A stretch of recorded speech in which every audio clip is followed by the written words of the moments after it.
I think AI is definitely going to change the world, but maybe not in the way that some people think. Like, I don't think it's going to listen. The plan is always perfect. Like, Yeah, but of the course. the the execution the execution rarely is. So And this is the view of your calendar, which yeah, again this looks is for next week. quite impressive. But you did mention a little bit about the planning part of your work and routines. But The hardest part about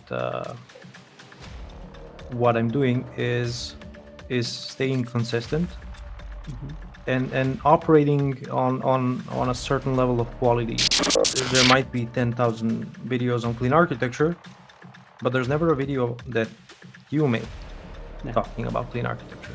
And I think that's important. I think we as developers should really value our own perspective, our own experience more, and be open to talking about it. I really wish more people were. hey there, busy programmers. Thanks for tuning into the Busy Programmer series, where we dive into the stories, insights, and beyond code challenges of some of the most inspiring people in tech. Before we jump into today's conversation, I would like to ask a quick favor. Statistics show that over half of people who watch this kind of interviews don't subscribe to the channels. So if you enjoy what you are seeing or hearing here and want to keep up with more real, relatable content about life in tech, hit that subscribe or follow button. It's easy and it doesn't cost you anything, but it helps us grow this community, bring on more of the guests we are excited to feature, and keep adding real value for you. Don't be a stranger in read mode only as well. Drop your comments, leave questions for me and my guests, and suggest anyone you would love to see on the show. Together we can shape this channel into a space that truly reflects what matters most to all of us busy programmers. All right, let's get into it. Hope you enjoy today's episode.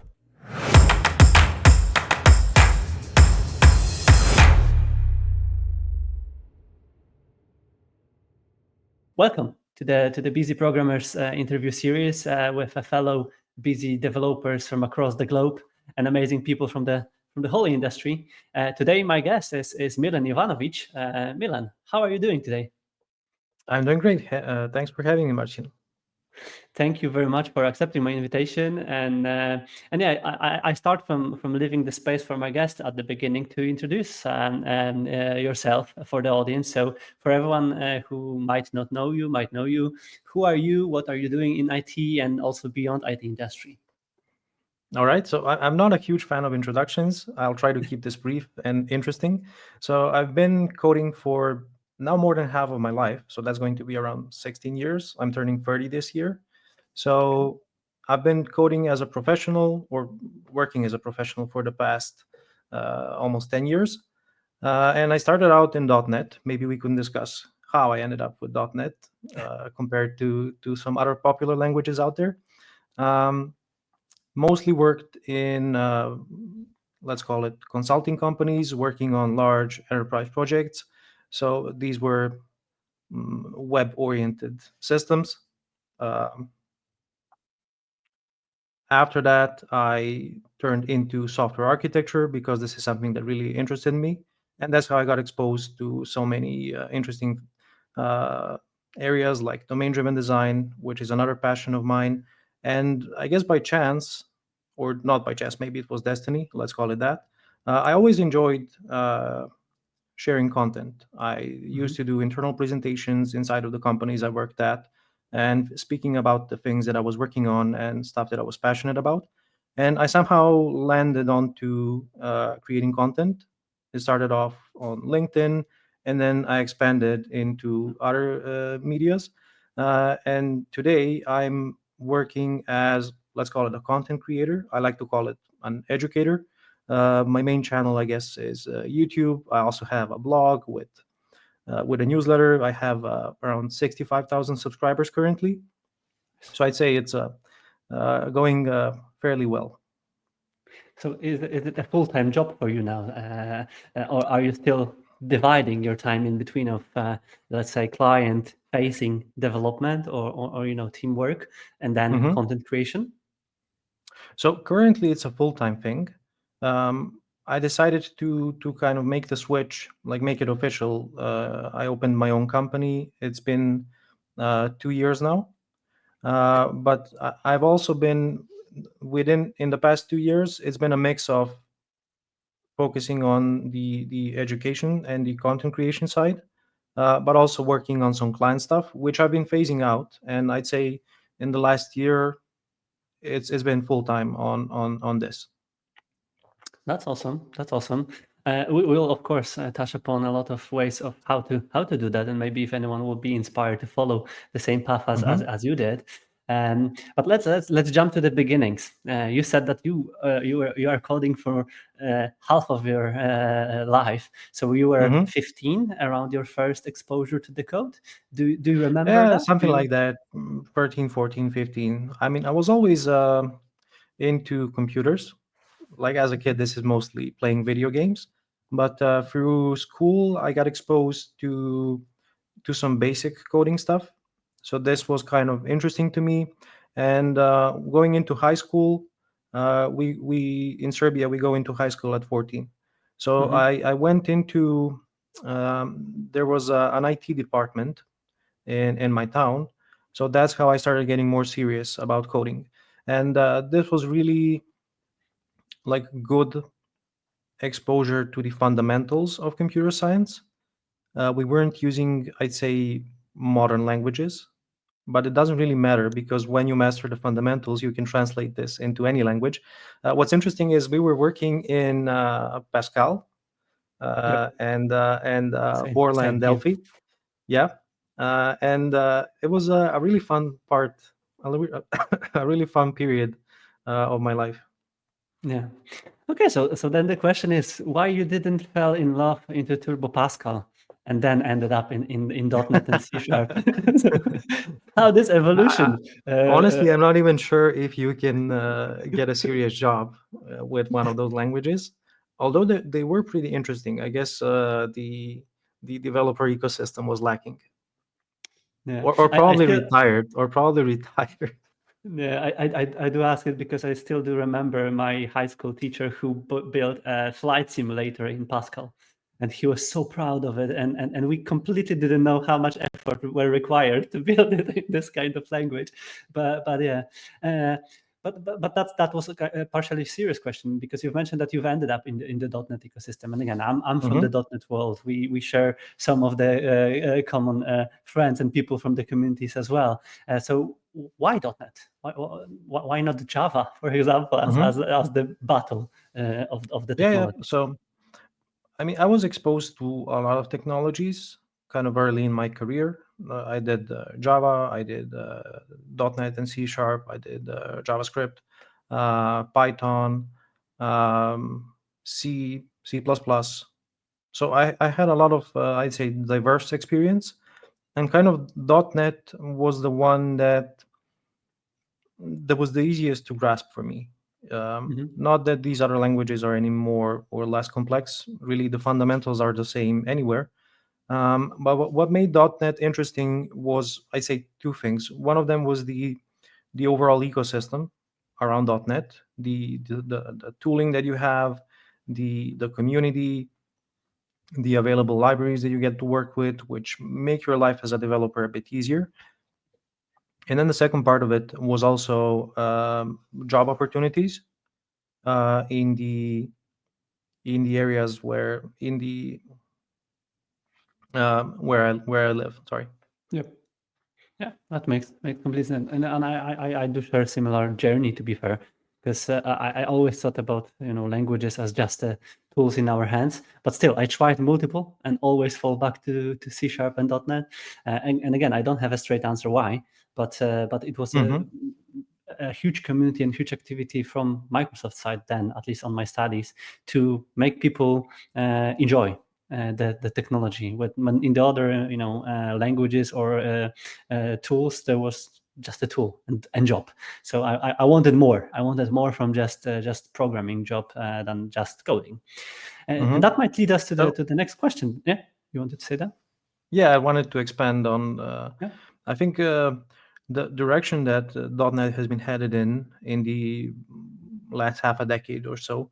uh, th- it's been really good in terms of spreading awareness about the framework, making it cross-platform, the evolution from .NET Framework into .NET Core, and then just .NET that we have today. I mean, it was a really good strategic move from Microsoft,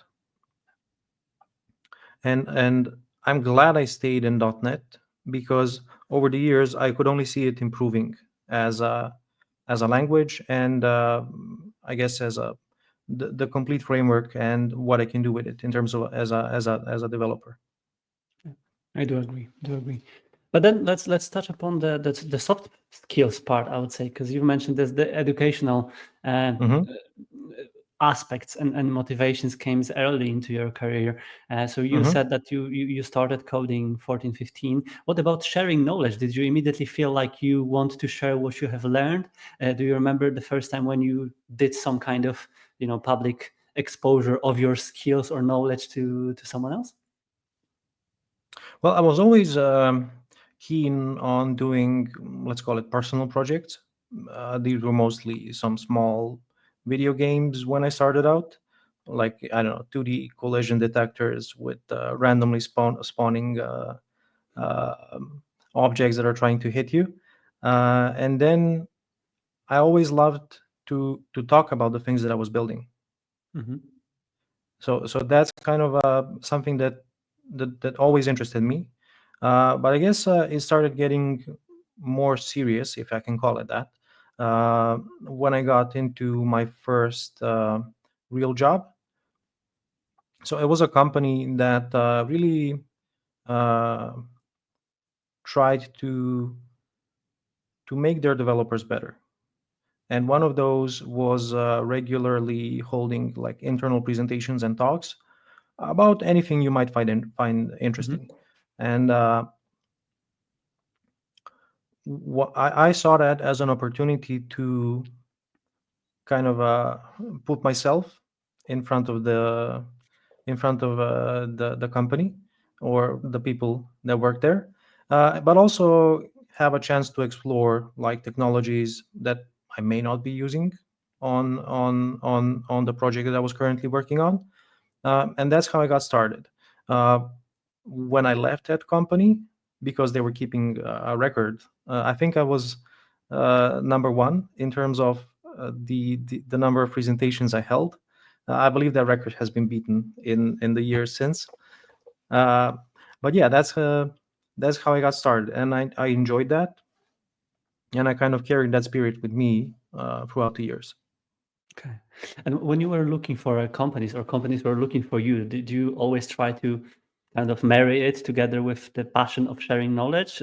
Was it always supported by the companies? Because I do let me elaborate on that a little bit because we often have people who would love to do this, who would love to Hmm. go to the conferences, talk about their stuff, want to write blogs, record the videos, or do whatever else to share this knowledge, but then life is life, and client projects are often client projects, and then you end up without space or support to do so. Have you had the privilege or chances to work majorly with this kind of companies, or have you always fight for the room to do that, or how it was for you? Well, I would say I was fortunate enough to work in good companies, Okay. but then again, I was also picky with where I worked. I didn't. Most of my most of the companies I worked with, I stayed for multiple years because I was very conscious about where I wanted to work at.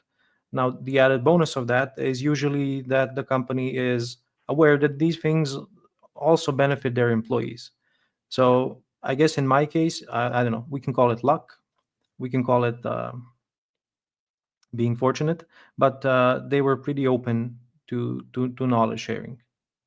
Okay, that's great, and it's not often a case, unfortunately. But I do believe that Do you think it's through not this, often the case? I do think because I often hear from at least people and friends that they would love to do more of it. And I always talk to them that, yeah, there are people who are doing it and fighting for it or making this space for those kind of activities. And I was similar. I was always doing this. I was never asking for permission to do it, and then Hmm. it was always appreciated or admired by the company, because, as you've mentioned, not only employees are benefiting from it, but a company also, right? Because they have an exposure, they have someone who wants to talk about things. And if I do remember the statistics well, it's only about 3% of IT professionals who would love to speak up about things and be in front of someone else.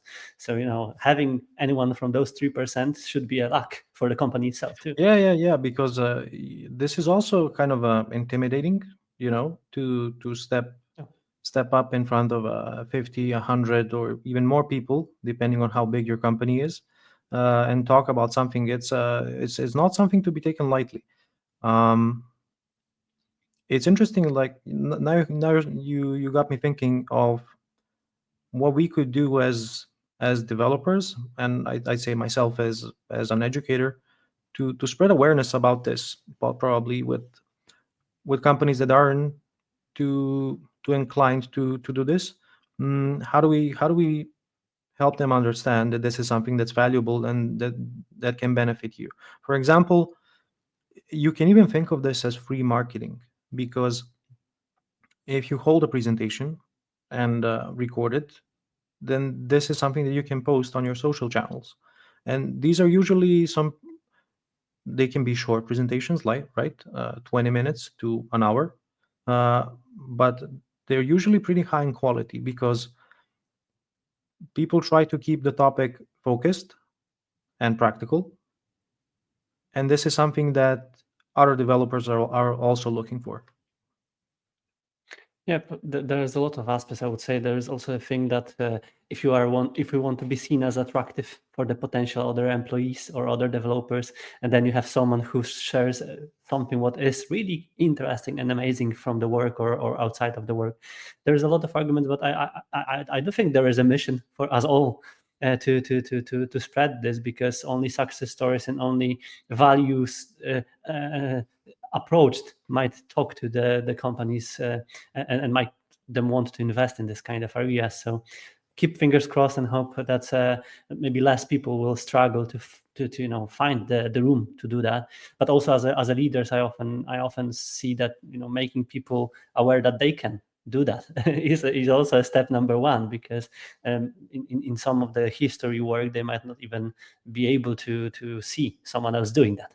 So that's the long story short.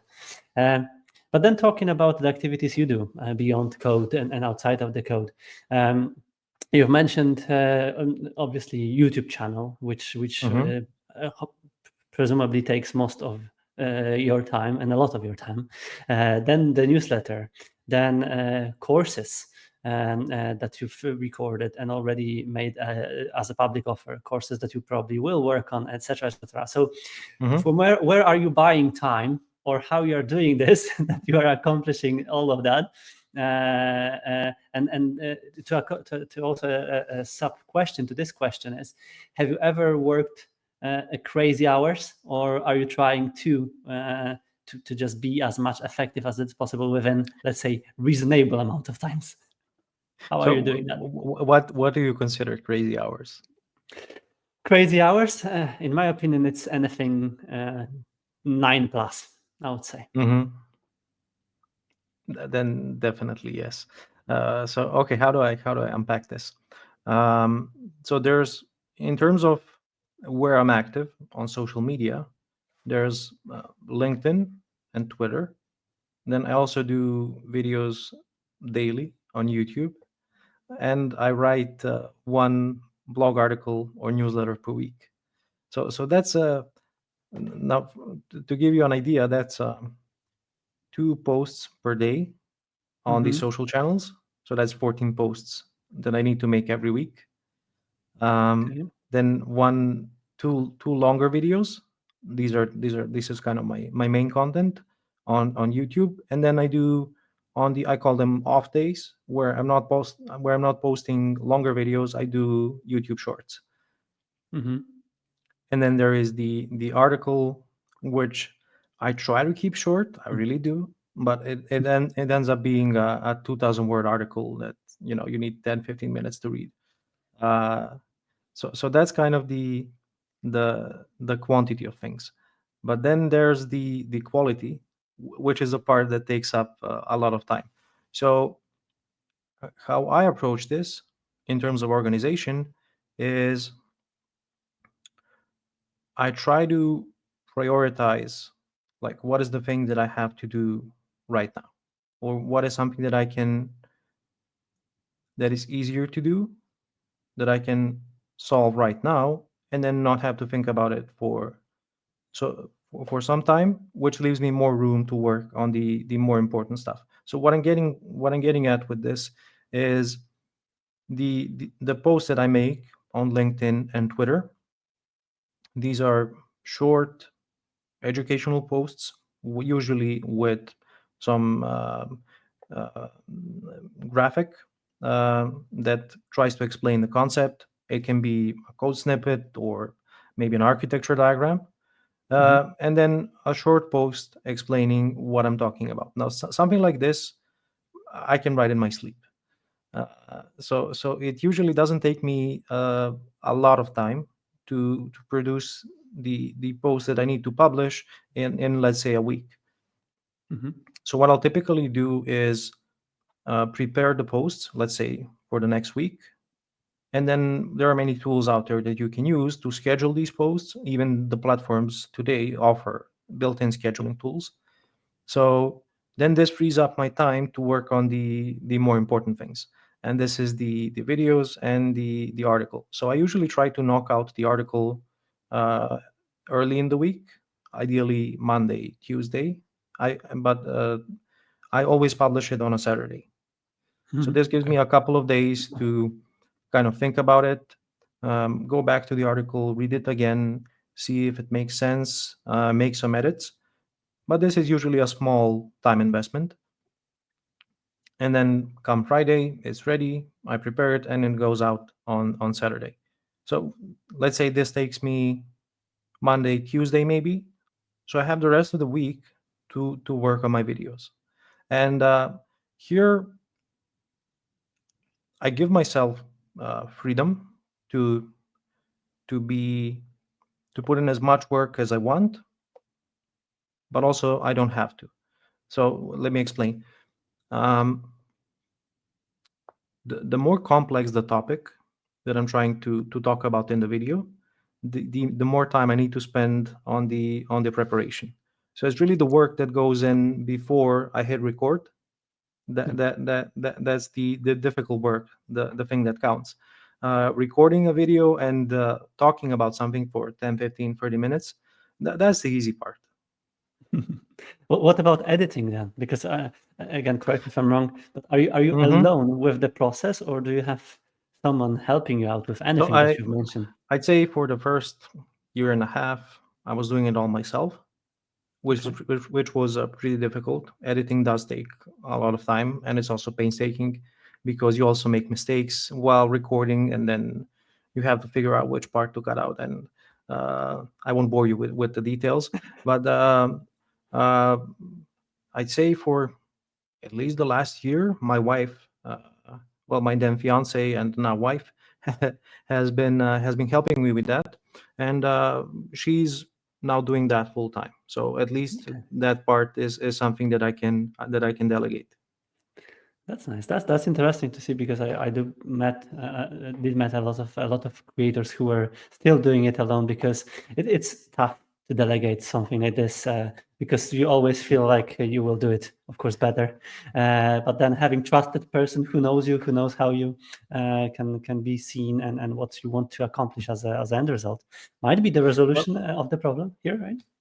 I'd say the problem, I guess, with technical content is that most video editors are not developers. So they don't really Exactly. Yeah. know what you're talking about, and you are really talking about some very domain specific stuff, coding, the framework you are working in, or the database you are using. This is something that they simply don't hear in normal Mhm. conversations. So how we approached it is she takes the raw video and just tries to do her best in terms of editing it to make it shorter.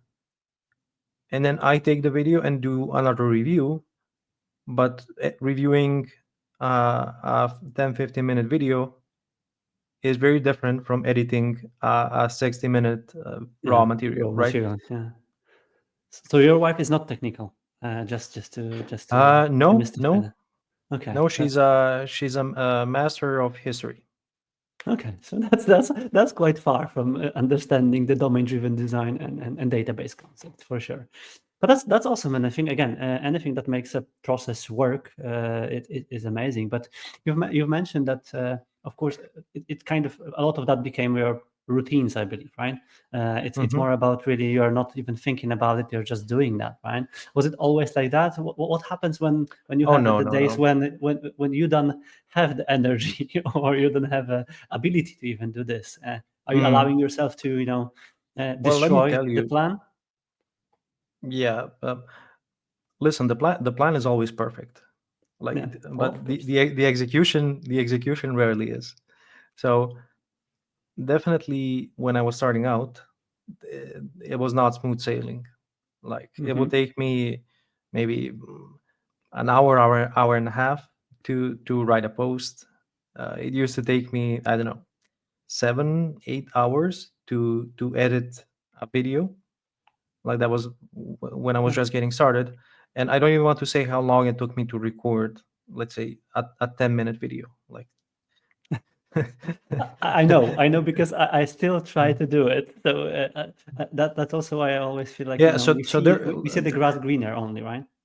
yeah, there is a huge learning curve here, because especially for coding videos, like, you really, it's a skill. It's not. It's something that, okay, you may have the talent for, right? But you definitely need a lot of practice. Like, I often go back to some of my early videos, and I can't help but cringe at how bad it was.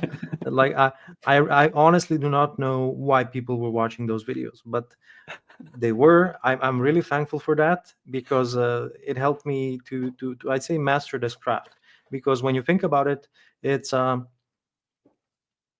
there's two types of coding videos. There's, you can record yourself coding whatever you want to talk about and not speak, and then do a voiceover over Yep. the coding part, and then try to stitch everything together, and produce a video. And I really found that part insanely hard, because the coding is moving at one speed and the voiceover is moving at another, You need to and run to match the trying speed. to align everything is such a mess. So there's this second approach, which I found much more natural and much easier, which is to simply do live coding and Mhm. speaking from your head, speaking your mind. Now, this part is problematic for some people because they can't focus on two things at a time, but it's definitely a skill that you can learn if you practice. Yeah, that's interesting lesson observation from seeing a creator like you admitting that things might not go exactly according to plan because as I've mentioned we always see the grass greener elsewhere and people being consistent. I've been doing for example a live stream on YouTube with my friend about Umbraco news Hmm. every Friday for 7 years in a row. And that was a huge commitment, and only we knew how much Talk it about cost us consistency. to. Yeah, but then I do believe that this is the consistency is the key because then you need to accept, and that's a question that I wanted to ask you because then you need to accept that things are not always perfect, that sometimes you have just an image in the blog post or maybe one paragraph of the text because you just need to publish it just to publish it. Is that something what you've learned over those years? What the process and this commitment taught you, if you will look at it from being now Well, in the position? uh, perfection is something to. I think this is a quote, so don't think I'm this literary genius. So perfection is something that you strive toward, right? And Hmm. even if you miss it, you will probably end up with something that's good enough. So that's been my philosophy, let's say. that done is usually better than perfect. And if Mm-hmm. I can make it perfect, that's even better. Now there are obviously some things that I do where I don't make such compromises, and in that case, I have to strive towards perfect. Like an example of that is when I'm making my courses. Those take really a considerable amount of time because I don't want to make compromises when it comes to the quality. And this also means that the preparation for this has to be longer. If I make mistakes, there's I usually just scrap the video and start over. So perfection is nice as an ideal, but it's not always attainable, and you have to accept that as a developer, as an entrepreneur, as a really whatever you're approaching in life. And you have to figure out a way how to deal with that, right? Because some people, they take it really hard that when they can't do something perfectly, when that's not really what it's all about. If you made one small step forward and you keep doing that over a long period of time, like you've been doing this for years every Friday, right? Yeah. Then the effects of that really compound on itself. That's a really nice lesson, and yeah, I think that's the way to go for everyone, to not think about the finish line, but generally the just the next step, because it always brings us closer to whatever finish line will be or won't be. That's the case. But then Mhm. let's talk about your transition. Then I'm extremely curious. You've mentioned entrepreneurship and the business, and we talked briefly before hitting record button about the business, the courses, and everything's behind the scenes. So, what was your transition from full time developer employee and now full time content creator and business owner? Did you create your first product when you were still employed? When was the decision made that, okay, now I will put 150% of efforts into the business, and I will drop my nice work contract or whatever else was there in place, and start doing this? Can you describe this process for Mhm. us? So, well, I can tell you, like, I always enjoyed it the most when I can just work on something that I'm passionate about and not have to deal with meetings, with Hmm. uh, organizing, with other people's work. Like, give me a project, let me work on that, and I'm going to make it perfect. But the reality is usually a little different, right? There's deadlines. There's uh, not everybody is as motivated to work as you are, and you have to somehow compensate for that, and many other things that you're going to run into in a work environment. But speaking about coding, about software development, about software engineering, architecture on social media was something that I owned completely. So Hmm. it was my thing, and I really enjoyed it. And when I was starting to do that, I think it was 2021 is when I started posting. There weren't a lot of people doing it on LinkedIn or in general on these written social media sites. So it wasn't that difficult to stand out and gain some traction. So people started following along. I was usually posting these, I call them C# tips. So just some C# trivia, and that's how I started. And then it evolved into more advanced topics around software architecture, domain-driven design, system design, databases, performance optimizations, uh, and things like that. And then I thought, I always had this idea of doing a YouTube channel. Like it was something that I found interesting, right? But I never really had the courage to start. So after about a year of just posting on LinkedIn, and gaining, I'd say I don't remember the exact number, but let's say Mhm. between 10 and 20,000 followers, Okay. which I consider to be substantial. I decided, why don't I start a YouTube channel and see how it goes? So I decided to do 2 videos per week, and it's something that I've been doing since for the last 2.5 years. And I guess I didn't realize at the time. Some would call it luck, but the thing with YouTube is it's really really hard to start from scratch, right? You Mhm. post this video that you spend so much time working on, and nobody watches it, or the YouTube algorithm doesn't recommend it to anyone. But I was fortunate enough to have this audience on LinkedIn Yeah. that was already interested in this content, and I could share with them, hey, I made this video. So then there's this feedback loop of I make a video, I talk about it on LinkedIn, I get more views Mm. on YouTube, and this was something that was driving me, like in terms of motivation. Like I wanted to keep improving, because that's something I always try to do, whatever I'm doing. Is it making YouTube videos, working as a software engineer, lifting weights, running, which is also something I'm passionate about. I always try to be better than the last time I tried. Okay. So that's how And I. when the courses were born, that's something what interested me because, So well, mhm, no, no, just go ahead. yeah. So it took me about, I would say, 2 or 3 months to start earning that the YouTube revenue share, Okay. and it wasn't a substantial amount, but it was at that point that this idea was born in my head. Like maybe I could like make the switch, right? I know that Mhm. people were doing it, so it was definitely possible. I just needed to figure out how. So the revenue from YouTube was like slowly rising.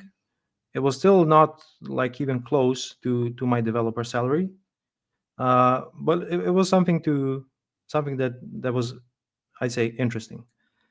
Um, and it wasn't until the point that people started asking about the source code for the videos and me learning about Patreon, that's where it all clicked. So what I did was I created a community on Patreon where I would share the source code for the videos that I was producing on YouTube.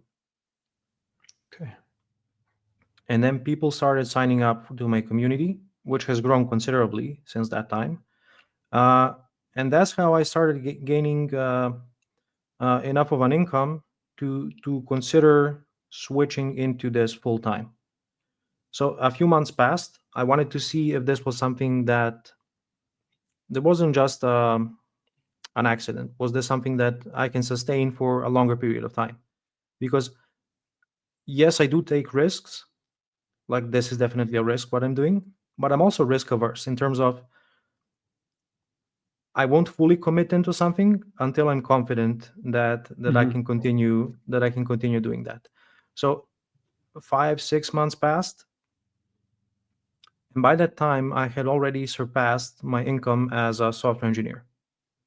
So that's when I decided to make the switch and commit into this full time. I really wasn't thinking about the courses yet. I think it was more than a But year. that was a Patreon plus YouTube Yes, that made yes, this surpassation. Okay. yeah. And then an entire year passed before I actually released my first course. It's called Pragmatic Clean Architecture. Mhm. It's obviously about clean architecture and how to set up your project, how to apply the clean architecture in a practical way, but also in a pragmatic way. Because how I like to approach my courses is first I want to speak from experience, so it has to be something that I know very well, I've used in production, and I can stand behind it. like this thing works, and here's why. Mhm. And the topic for the course was the result of kind of your decision, or was it a part of the, let's say, output or input from the community members? Because I do still believe that having such a already huge community helped you to first of all come up with the ideas, because people have problems, and if the one of the problems is recurring, then maybe it's easier to Mhm. just approach it once with the video or the course, and then just send a link to someone instead of describing it from scratch. Was that the case for you? So yes, in a way, but also like my main focus areas on the YouTube videos were talking about clean architecture and also domain driven design. And why is interesting.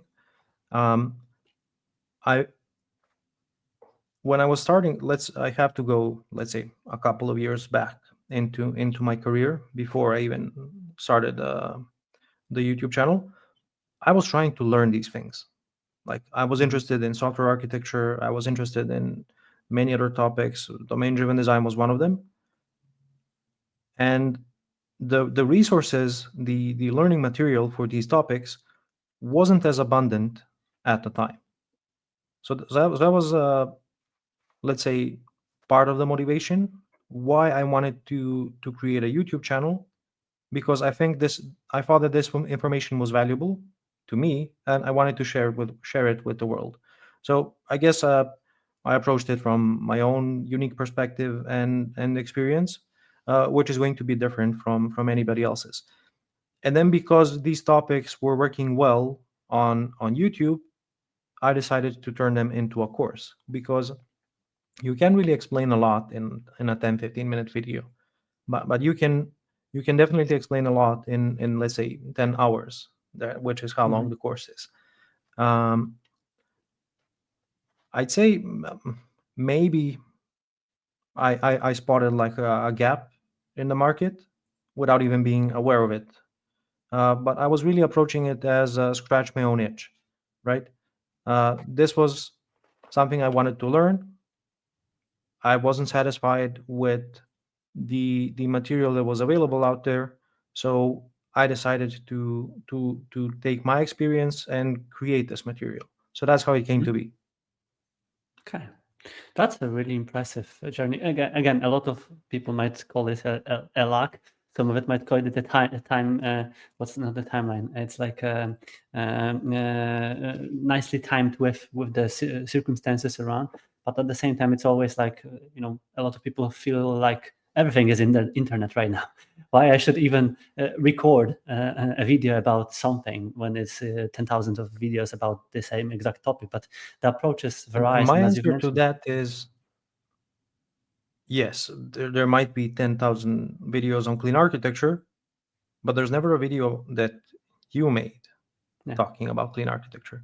And I think that's important. I think we as developers should really value our own perspective, our own experience more, and be open to talking about it. I really wish more people were producing videos on YouTube or even writing blog articles. The latter one is much easier to get started with, and you can really share some deep insights in written format. Agree, 100% agree. So people record videos and share content. There's a really nice book I have in my back, which is called Share Your Work. I don't know if you've read that. That's No, amazing book, talking about exactly this. Like, there is always someone one step behind you. There's someone who will always go to the almost similar route that you are following. So it's always something that you can share. And even if one person will benefit from that, that's awesome. And I've that's also even more than heard that. like why I guess why I've seen the success that I've seen is I didn't come up with this. I heard it from somebody else, and it kind of made sense to me. Is that people like to learn from others who are, let's say, 1 or 2 steps ahead of them, and not necessarily from somebody who is Yeah, 15 or already. 20 steps ahead, right? Because it makes sense kind of when you think about it, because it's easier to relate to the person who is a little bit ahead of you than to this guru who's seen it all, been in the industry for 30, 40 years. Uh, they've already forgotten the struggles that you have to go through, right? To get to some level, where somebody who is a little bit ahead of you has still remembers the pain of the pain doesn't have to be physical, it can also be psychological, mental. uh, of what it takes to master something. Okay, so just to wrap up then the business that you're kind of in right now, Hmm. and percentage wise, right now you have YouTube, newsletter, Patreon, which is kind of shared Hmm. plus courses. Uh, Hmm. how it divides when it comes to the income streams, and then are you kind of trying to steer it in the specific ways, or where are you learning right now the skills to again operate the business, because it's a little bit different than uh, coding and recording the coding, because there's a lot Hmm. of more things that needs to happen to make the courses sold, people to sign up to the paid products and stuff like that. Do you learn this, and how you kind of right now running the business? But let's Hmm. start from the percentage, So because yeah, that's something what curious makes me curious. so the breakdown is, and this is roughly, Mhm. Yeah. it's about, I would say, 50% from the courses, Hmm. maybe 1 or 2% from YouTube. So YouTube is just a small part of it, but you can't really look at it through just a percentage, because it's really the driver of Results. Yeah. how people discover the other stuff. Patreon is about, I don't know, 7, 8%, Okay. and then the rest of it is, I'd say, the I call it marketing. Uh, in the newsletter, which I publish weekly, I have ad slots that I sell to companies that want to promote their offerings, their products, their business to to the developers who are reading the newsletter. So this has been an interesting model, and it's been working well for me. Um, and I'd say that takes up the remainder of the income. So it's an interesting mix between, I'd say, course sales and another revenue stream, because from my research of other creators, really the courses take up the big majority of Yeah. the income, where That's I'm a bit more diversified. Yeah, that's what I was going to say. That it's kind of really nice, diversified, because I do also know a lot of creators who have either only the one source of the income, and then they have struggles when it failed for some reasons, or it stopped to bring some Hmm. traffic, basically, right? So that's great. And the question that I wanted to follow up, and I already said that, from where did you learn that? Is that something which you've just experienced? You've mentioned that the research. So I do believe that you've researched a lot of other creators, maybe from the other branches. Are you constantly learning this? What's right now on your agenda of the things that you would like to improve yourself on?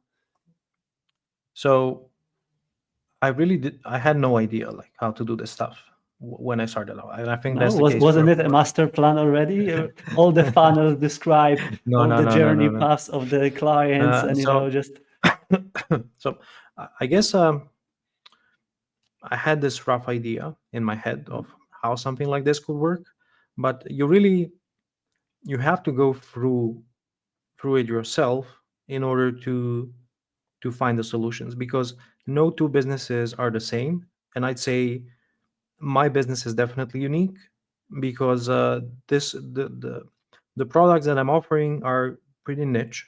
They're aimed at .NET developers, and they're aimed at software architecture and some more advanced topics.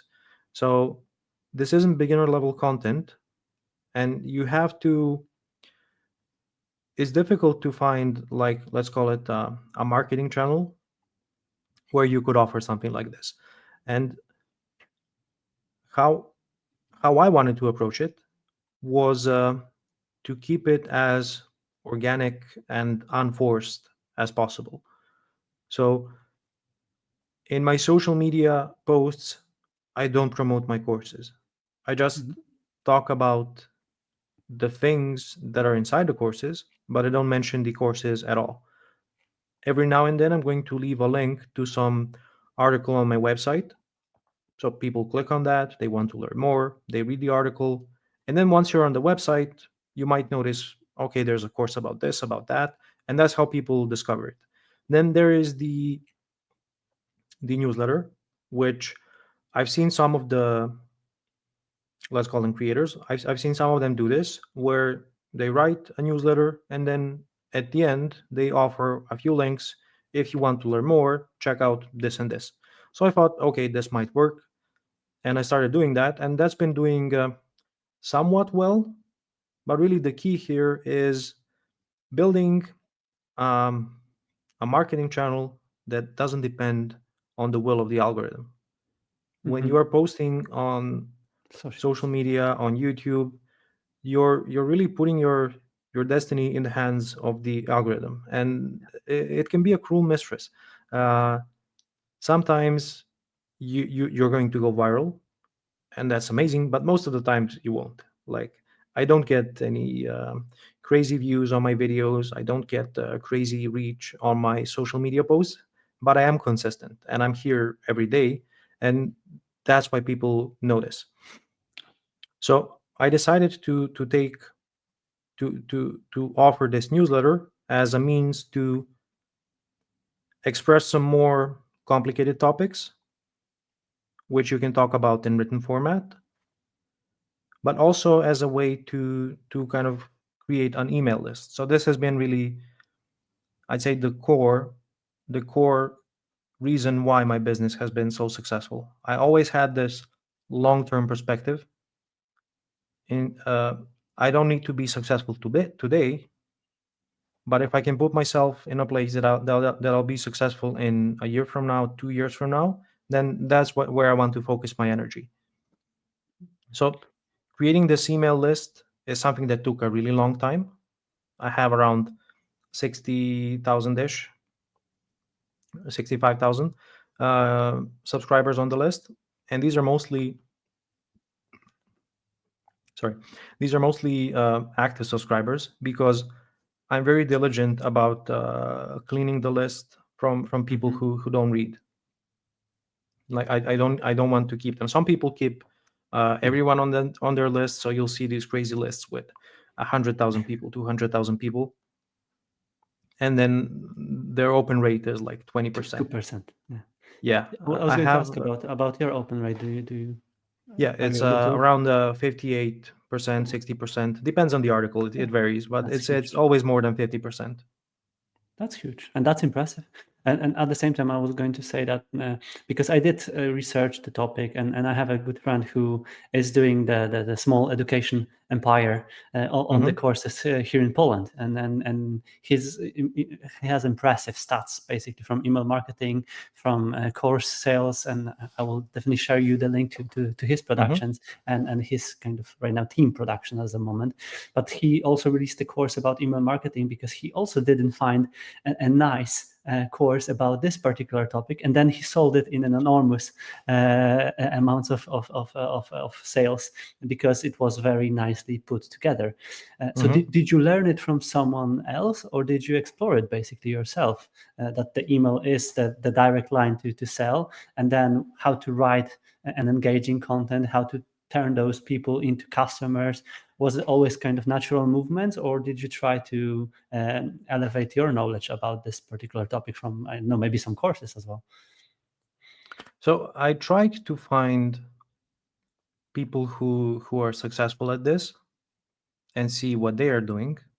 Hmm. But this was somewhat difficult because I'm not sure if there might be, but it's a small number of people who create videos and write on social media and have a newsletter. It's usually one of those Yeah. because juggling all of these at once is pretty difficult. So what I did was find folks who are successful at each of these things individually and then see how they do it. For example, there are many .NET YouTubers like Nick Chapsas, Tim Corey, and many others. Um, so they were kind of this inspiration for how you should do videos. Then through posting on social media, I ran into people who had big social media followings, and then I would see what they were doing, and you start to notice some trends. Like, right, if you have a keen eye, for example, the posts on social media tend to be informational, but also short, and Hmm. they lack some important context. And the reason for this is, I say, psychological, because people people go on social media to learn, some of them, but most of them do it to get entertained. So the attention spans are somewhat short. So you really have a limited amount of words that you can share before someone is interested in, let's say, reading what you have to say. So over the years, I've s- kind of tailored my content to to make it interesting to this type of reader. Let's call it that. And Yeah, then so it's for the articles, it's mostly just speaking in my own voice, right? Nothing. I don't really have like a template or anything. I just take the idea, break it down into a couple of topics, and then fill in the individual topics. so it's not fueled with fake marketing sales techniques just to sell. It's more about really being natural No, and no, no, no, consistent with no. your Really, value, right? it's always been about just sharing valuable stuff. Like, Hmm. if this isn't something that I would watch or I would read, then what's the point of me making that stuff? Yeah. Like, I'm sure if I started employing some of these, let's call them advanced but also fake Hmm. sales and Techniques. marketing techniques, I could earn like considerably more. I don't doubt that these things are effective. There's probably a reason why they're popular, but you also kind of you lose yourself. You sell your soul to for money, and that's not something I want to do. I want to stay authentic. I want to be the .NET guy who shares valuable stuff. And when that changes is probably the time when I should step away, because you've lost your direction, to put it like that. Yeah, and that's exactly also why whenever I was preparing to this conversation, I did admire the most that you're very consistent and very natural amongst the channels, and it looks like you are naturally evolving instead of you are trying to evolve. And I think this is the message which I wanted to really plug into for the people who starts with the business in mind. That it's maybe not the best start. Because then if someone would be willing to pay for whatever you are doing or sharing, then it's the business, not the other way around, because it might be really tough and problematic to start with a product. And we often, and hopefully you will agree with me, we often see developers who build their secret project for half a year or a year in the basement, and then no one wants to buy it because no one asked about the need for it, for example, right? So same with the Well, products like you do. that's also interesting. Like, I did want to build my own SaaS applications, Yeah, you did and mention that. I tried a couple of times. It was literally this: me sitting in the basement, not really a basement, but me coding away Yeah. on my own, building some product, and then nothing happens. But Mm. it's not really nothing, because whenever I look at those experiences, I always learned a lot in terms of technical skills from such projects, uh, because you're the one managing the complete product lifecycle, right? From what you're going to build, how you're going to organize the work. This is planning, splitting the work into subsets of tasks, uh, implementing everything, and then getting it deployed.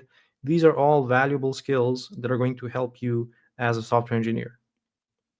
So it's never really a waste of time. But I guess we as developers are more builders, and making a successful product is a lot more than that, especially on the sales and marketing side, which is it didn't come naturally to me. I still don't consider like that I'm particularly good at that. Maybe not explicitly. Like I like to keep it subtle and organic. Um, but I guess if I wanted to do something like a product or a SaaS application right now, that I could probably pull it off simply because of the fact that I have a large audience, and this is something that's required to kick things off the ground. Yeah. That's true. That's true. And just to close the topic around the communities and products and business, in one of the videos for the Q&A that where you were celebrating 100,000 Hmm. subscribers, you've mentioned that you never thought about numbers. The numbers were never a driver for you. The amount of followers, people who like the content, and you've also mentioned that the same is not about your mailing list. It's not only about the number, but the quality of those numbers. Hmm. Um, uh, what about going global? Was it always a mission to speak globally? Have you ever considered just going to your local country and market first? Because we talked about it a little bit before recording the episode. That I see, for example, from my Polish perspective, that it's often a way easier to sell some specific niche product for Polish developers because they are, I don't know, from my point of view, very determined to learn, to invest, to upskill their work. Whereas the same product might not go that well in the global exposure. How was it for you? Have you already started globally? Was it ever an idea to just do it on your local market? So there's, I say, two aspects here. The first one is that the things I'm talking about, it's much easier to speak about them in English and to a global market. Translating some of these concepts to my local language is quite difficult. Uh, and then the people who consume such content, they'd also probably rather see it in English because it's more natural than hear it in their local tongue. Um, then the second aspect is I already had some proof of success from other people who were doing it globally. So I knew that this was possible, and I didn't have to reinvent the wheel. Uh, but I still to this day am not aware of somebody doing something similar on my local market. But there's Mhm. also the aspect of I'd say the size of the pie. Um, Serbia isn't doesn't have a huge number of developers. I think it's maybe a couple of 100,000. I might be mistaken there, but it's not a considerably big market. And then you have to take into account that .NET is only one small percentage of that. Yeah. So the total number of folks that you could reach is pretty limited. Whereas if you go worldwide, then the world is your oyster. You can, and there's always going to be new folks who are coming into the the .NET community. So from Mhm. my perspective, I'd rather be in the market that's growing at a faster pace than one that's maybe easier to reach, but also limited in size. So I was thinking about the global exposure and marketing and sales as a Hmm. challenge for for this particular reason, because it's often easier to create advertisements or go to the local conferences and sell something. And I was amazed by the amount of sales of the products that my friend was releasing for the Polish market, and the amount of developers constantly buying it, because I thought, okay, there is no more .NET developers or developers that will buy it, and then they are still buying it. But at the same time, going global and trying to sell it in the different markets might be a challenge. But from my perspective, and correct me if I'm wrong, it's also kind of organic for you, right? It's quite natural that you are just doing this and it reaches the people in the English language, which is again worldwide adopted, instead of you creating campaigns for markets Hmm. or countries, right? Are you doing anything like that, or you are never doing anything like that?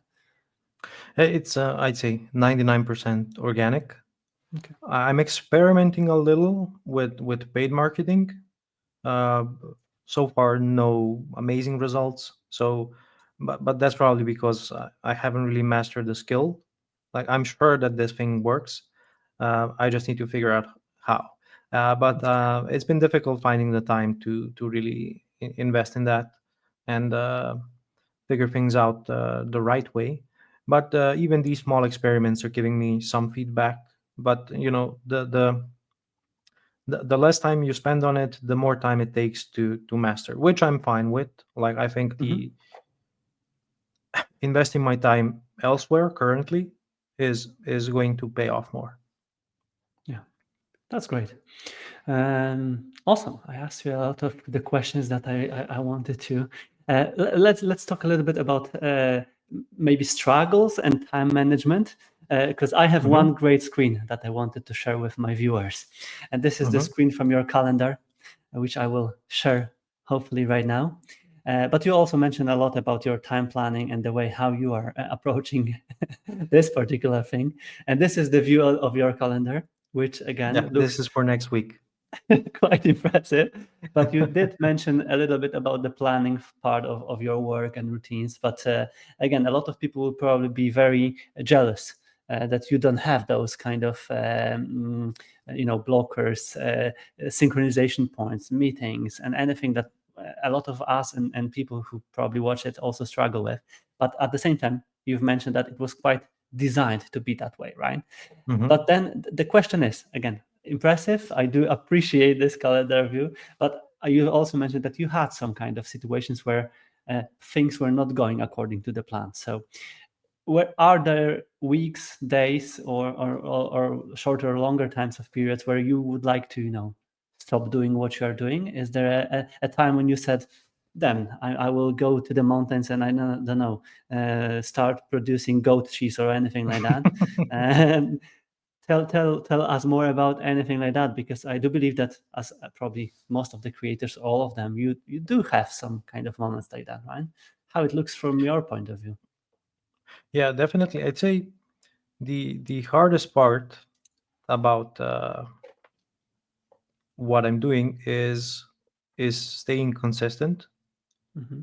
and operating on a certain level of quality that your audience comes to expect, and that sometimes takes a big toll on you mentally, like in terms of motivation. But and it happens definitely, like let's say every so often, like it's not that rare, maybe every once per quarter, that I really lose motivation for everything. Like I start asking myself, why am I even doing this? Is this even worth it? Nobody even cares about my stuff. You know, these things are normal, and I've come to realize that whenever I'm in a state of mind like that, it's a good sign that I've probably been working too hard, uh, not sleeping well, not paying attention to my nutrition. So these are all kind of I treat it as a sign of like I'm close to burnout. Maybe not Hmm. burnout entirely, but maybe it's time to take the foot off the gas. Um, and then I just take it easy for a couple of days, a couple of weeks if needed. I try to do the bare minimum in terms of the work that needs to be done to at least keep the channels going and satisfy any commitments or promises that I made to my clients. Uh, and then some time passes, I recharge, and then I can continue. Like this is typically the case um, after I complete some big project, like producing a course. Like for me, creating a course is a considerable investment of time, because I I, I figured that I can't work on my day to day and also fit the courses into that. So how I approach it is I try to create a buffer of, let's say, a month or a bit more of content ahead of time, and then I don't have to deal with that for, let's say, 30, 45 days. And this is my time window to produce a good course. Mhm. Now obviously this is sometimes not enough for doing something at the level of quality that I try to achieve. For example, the REST APIs course, which I released on February 24th, so should be last week. um, I started working on that last year in August. So I've been working on that ever since. And then, like, I really dug into it in the entire month of January and the entire month of February. And there were definitely some crazy hours, as you call it. Mhm. But that's not, I say, a regular occurrence. Like, there's Mhm. times when you need to sprint, and then there's times when you can run or even walk comfortably. And you have to find like a pace that works for you, but also figure out a way to spot the signs where when you're doing too much, and then lay it off a little. Like, because if you really go over the limit, then it's going to take you considerably more to recharge and get back to somewhere where to a place where you can be productive again. Yeah. Yeah, that's important to mention because I did speak with Ola, who was a burnout expert, I would say, in this case, and she also mentioned about those red flags and recognition as early as possible. And of course, the only thing that we can do is learn it over the time. Sometimes by falling completely So, and going completely burnout. let me Uh, share something that might be helpful too. So I have this notebook. yep. It's just a plain black notebook where I was reading a book. Like, I will try to remember which book it is, and I'll share it with you. But one of the points was um, how to plan your time, and a big aspect of it was making a monthly and then a weekly plan. Hmm. So I started doing that. I started with the weekly planning. So I put it on paper, like what I want to achieve in this week, and then I try to spread out the work over the weekdays, and then just tick off the tasks as I complete them.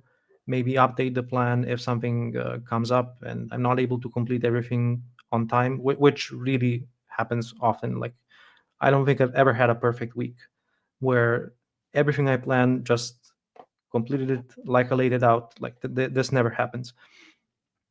And then I started incorporating the monthly plans. These are some higher level goals, which I break down into the upcoming weeks. And when you start taking these, because it's basically a journal, right? You start seeing some periods where you are lacking motivation, where it's hard to pull this off. And when I look back at that period of time, I always find that I was feeling like this stress and lack of motivation, and it's usually a good sign that I was close to burning out. Did you ever burn out completely, or will you always recognize this I'm in the right not time? sure. I'm not sure. Not sure. Like, um, I don't know if there's a description of what a burnout feels like, but I've definitely had like periods of time where I felt like not wanting to do anything. Hmm. Yeah. Again, we are all often feeling that, so it's worth to mention that this is affecting maybe not everyone, but at least definitely majority of people who are creatively creating stuff. because it's impossible to be such committed, such determined, such motivated, and motivation is not growing on trees, and we are just picking it up. It's always a consequence of some steps. And I'm glad that you've mentioned also those basic stuff like nutrition, sleep, and stuff, because we all need to, and you did also probably do the same. You allow yourself to crunch for some time, and then you allow Hmm. yourself to pause and take a maybe not a breaks, but slow down for a little while, to then again allow Hmm. yourself to crunch for a little bit more somewhere in time. And often people sees like something like this famous overnight success, which is, again, it's not an overnight That's how it success. It's usually feels like yeah, to the outsider. it's not like that, and it's worth mentioning, definitely, for sure. I'm glad that you've shared that, so thanks for that. And I'm just checking the list of questions. One question that I wanted to say, because uh, I did hear about some of your hobbies. I know you are a huge World of Warcraft fan. Do Hmm. you have any other yeah, I see it. I was never into the games, but I did appreciate, and I still do appreciate, people who were such a passionate about the gaming industry and games itself. But do you have any other hobbies or things that help you recharge when you are feeling a little bit more tired? What do you do when you are not thinking about software architecture and programming? So socializing, like spending Mhm. time with my family, with my wife, is something that I enjoy a lot, and it really helps me stay grounded and like As not soon not as, lose as it's myself. not a feedback loop about editing the videos that you're making, right? No, no, no. And then I guess for some more active stuff, I always loved sports growing up. I played a lot of basketball. Then I got into, yeah, yeah, Me I too. see it. Me too. Uh, I got into weightlifting, Olympic weightlifting. So people probably don't know this. I guess I don't look the part. I was under 21 state champion in Olympic weightlifting. Oh, nice. So th- after that, like I couldn't find like the time needed to keep being productive as a developer and also continue lifting weights. So I moved into something like that was less intensive. So I picked up running as a hobby, and it's been on and off uh, when it comes to that. And then when it comes to gaming, I'm really a big fan of chess. This is Mhm. something that my late grandfather taught me, and he taught me the rules. I could never beat him in a game until like recently. Uh, and there's obviously the gaming aspect. I'm not a huge gamer anymore. I used to be. Like, let's say we can definitely say crazy hours. uh, but you kind of, at least for me, you grow out of it. Mhm. At least I did. So you've mentioned also running at some point, right? That Yep. you do enjoy that. So that's definitely a balance of having a headspace and freedom in the head, to just do some things which are, again, not in front of the computer, and that's probably worth from time to time, again, with a reasonable balance of the things to be done. That's great. So what's next then? What's next for Milan Jovanović now? What are you working on? What's the next challenge you want to approach then ahead of you? So I'll give you two answers. One of them is the high level answer, which is I'm trying to do less. Okay. I'm trying to keep doing what I'm doing and in less time, so Hmm. that I have more time to relax and do the other things that I love. Now that's been a challenge that I'm still solving. It is definitely not something easy. Uh, and then the second thing I'm working on is this.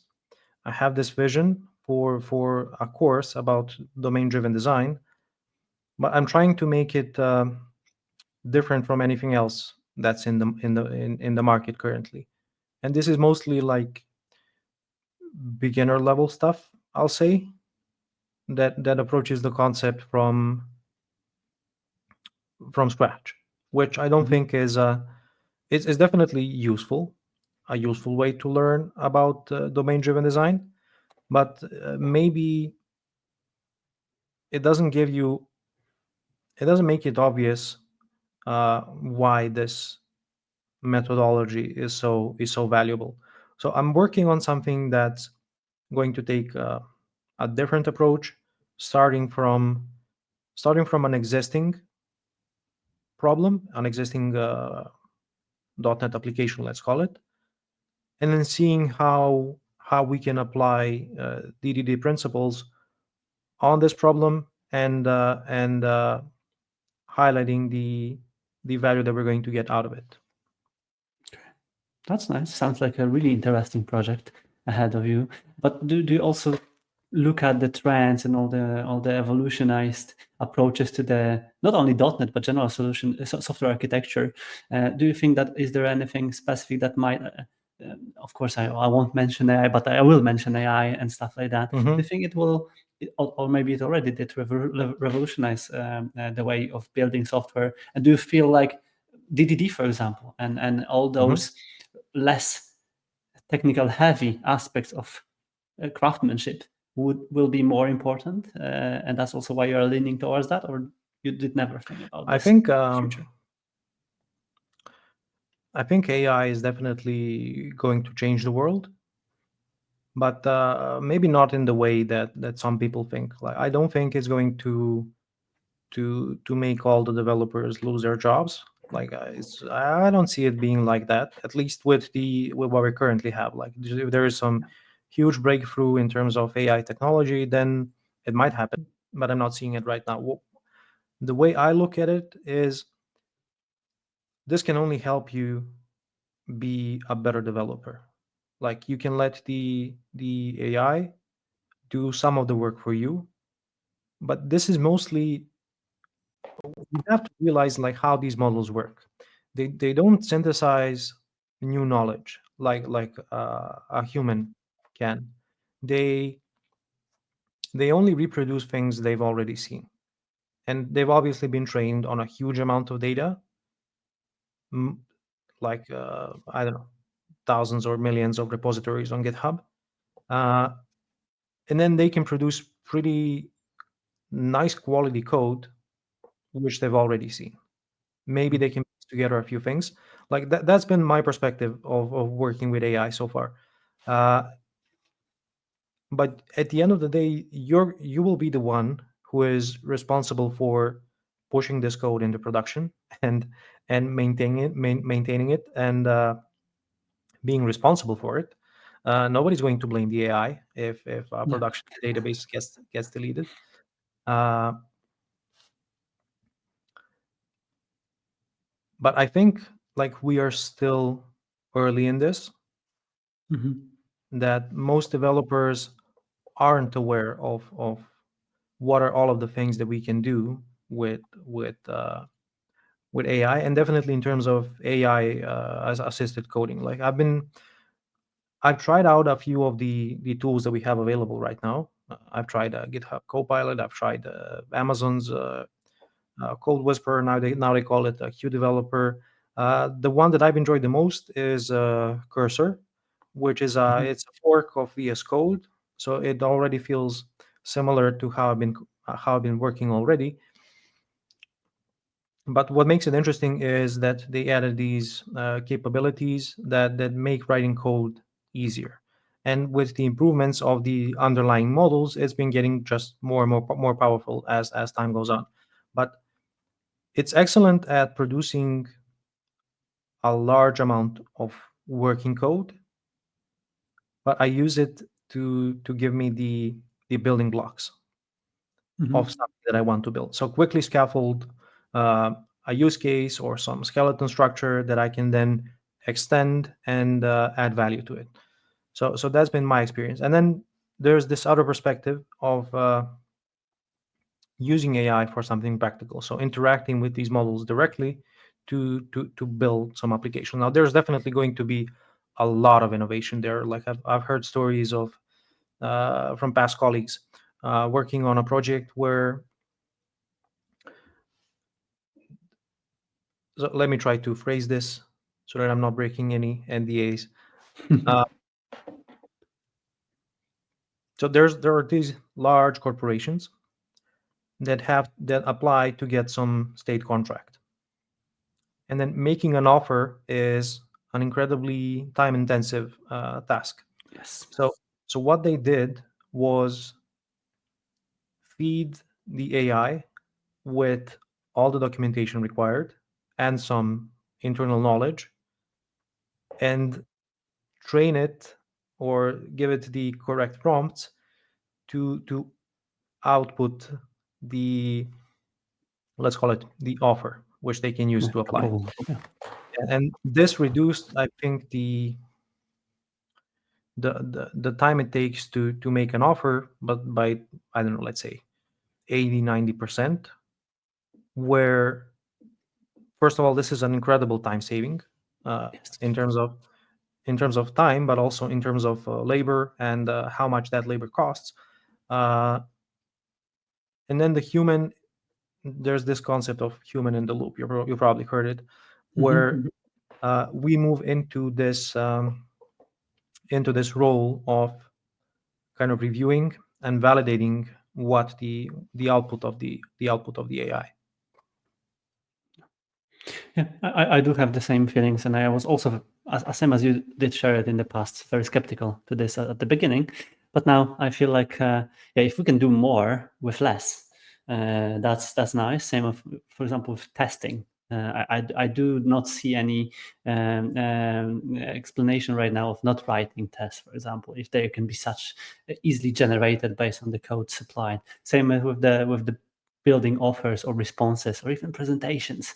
All the boring stuff that was usually taking a lot of time now can be maybe not replaced by models, but supplied with input data and then reviewed only instead of us wasting time creating. So I do look for in the future very optimistic, to be fair, and I do see people already benefiting a lot from that. But at the same time, we need to be mindful that someone needs to collect those requirements still, as you've mentioned, also someone needs to plug in the computers or servers or services in the cloud if they will go down. And there's a lot of other aspects where still human needs to make mistakes and human needs to correct mistakes. So that's nice. Cool, Milan. I have two last segments of the series because we will be slowly wrapping up. I did probably ask you most of the things, if not all of the things that I wanted to ask right now, and definitely we can talk for hours more about various aspects of your activity. But then jumping into the two final segments of the interview, one is the question from other fellow busy programmer left to, without knowing for who it is left. Mm-hmm. And I will ask you the same. I will ask you for a question that will be asked to someone else who will be interviewed in the near future. And the question that was left for you is, what would your day be like if you didn't have to work and earn money? Mm. So let me ponder on this for a moment. Mm-hmm.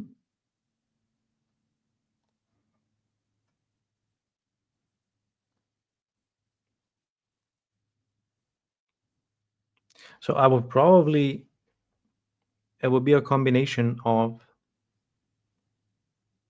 working on myself and then spending time with the people I love. So working on myself could be going out for a run, reading something that I want to learn about, going to the gym. It's something that I'm passionate about in general, but it's hard to find the time for it with all the work you have to do to earn an income. Uh, Mm-hmm. and then another big hobby of mine is like, this is going to sound funny, but growing a garden. Like Mm-hmm. I currently live in a flat, and I have this terrace behind me, which is facing the sun, and it's perfect for growing some hobby vegetables. Like, I'll send you some pictures later. I think you're going to love it. Okay. So if I didn't have to work for a living, I would love to expand that hobby because I find it very enjoyable. That's a nice vision, and I'm not making it at all fun, because I did work with a really nice friend who was starting an initiative of flat gardening, or however it was named. It was like an idea of during the COVID that exploded, how Hmm. to make a gardening inside of your limited, let's say, abilities or possibilities, and that was an amazing idea that hopefully grew up over time. I didn't check it for a little while, but it was an amazing stuff. And I've mentioned this goat cheese not by coincidence, because probably if I would be doing the same, I would probably go somewhere in the mountains and just try to be unapproachable and do whatever I can do with the nature out there. But that was really interesting to hear it from you. I will definitely ask you for the question to be left and asked for another person who will be interviewed. And last but not least, a couple of something what I call quick questions, aka shots. So to a question, there is only answer A or answer B, or yes or no. And we do not Okay. elaborate, we do not explain why the choice was made like this. And I will Mm. ask the 5 questions for you, selected from the list of questions Please that I don't make them prepared. hard. No, they won't be hard, I promise. So, but remember, do not elaborate and choose one answer, or just say yes or no, or the answer itself. So the first question is easy: tabs or spaces? Tabs. Real-time chats or async communication? Both. Code reviews or peer programming? Peer programming. Coffee, tea, or something else while programming? Coffee. One book every programmer should read?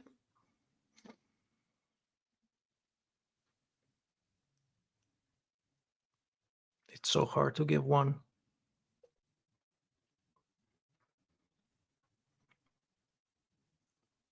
I'm going to say domain-driven design. And last, meetings or emails? Emails. I said easy ones. Yeah, That was easy. great, man. Easy. I will make sure that all the materials and topics mentioned here will be linked up in wherever the interview will be published.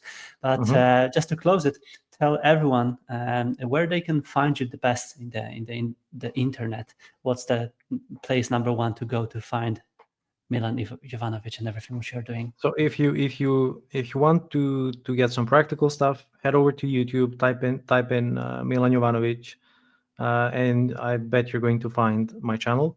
Or if you're just looking for clean architecture or domain-driven design, I'm sure my videos are going to pop up. And if you want to learn more, you can check out my website. It's milanjovanovic.tech, and I have my blog there, my newsletter there, and I'm sure you're going to get a lot of value out of it.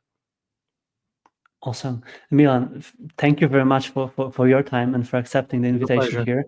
It was lovely to talk to you about a lot of the topics that are not purely related to code and software architecture. And thanks for sharing your thoughts and your journey with me and us who will be listening in the future.